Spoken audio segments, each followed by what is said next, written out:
an activist of the now banned Popular Front of India, Savad Meerankutty, 38 years old, who chopped off the right hand of a college professor in Kerala for alleged blasphemy, presented himself as an orphan to marry a woman from Manjeshwar in Kasaragod, according to a top police officer. After the attack on the then Newman College professor T.J. Joseph in Thodupuzha on July 4, 2010, Savad went into hiding. He remained a fugitive for 13 years and a half till the National Investigation Agency officials picked him up from his rented house at Kannur Mattannur town in the early hours of Wednesday. Savad was living with his wife and 2 children, a 5-year-old daughter and 1-year-old son. He had introduced himself as Shah Jahan to neighbors at Bayram in Mattannur. But Savad used his original name to marry the woman from a poor family at Kunyathur in Manjeshwar. But he cooked up a story that he was an orphan, said an officer. 6 years into hiding, Savad met the woman's father at a mosque in Ullal, a village on the outskirts of Mangaluru and the border of Kasaragod.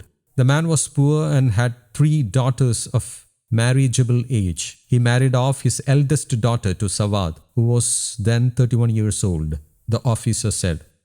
After marriage, Savad and his wife stayed at Manjeshwar for 1 month and then moved out to another place. On November 14, 2018, a daughter was born to the couple and Savad used his original name, Savad Emam, on the girl's birth certificate. His Aadhaar card and election ID card, which were later seized from his residence, both retained his original name.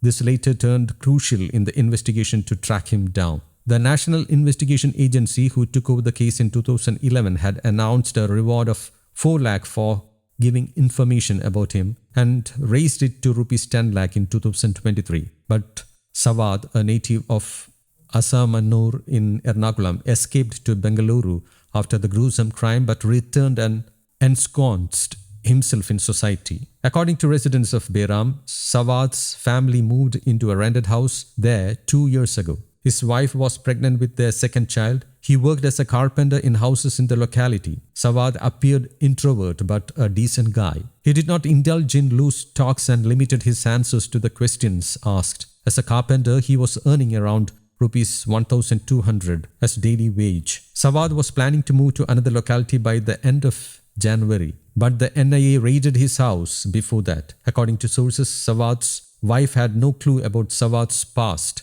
She came to know of the hand-chopping case only after his arrest. Now let's see how the sender's banning of Popular Front of India has helped the arrest of Savad. Following the sender's ban on Popular Front of India, NIA received information that Savad had reached Kannur looking for a job. A few days back, NIA received information about a person suspected to be Savad. However, the name Shah Jahan confused NIA officials. After learning that Shah Jahan has a daughter, NIA officials collected the child's birth certificate information from government records. Surprisingly, the certificate mentioned Savad's name instead of Shah Jahan's. After receiving the confirmation, NIA moved to Savad's residence in the Bayram ward under the Mattannur municipality. Initially, Savad refused to confess that he was Savad, wanted by the NIA for the past 13 years. However, there was an injury mark on his body during the attack on Professor Joseph, which helped NIA personnel verify that he was the person they were looking for. Soon, he was arrested and taken to Kochi for further questioning. News Desk, Kaumudy Global.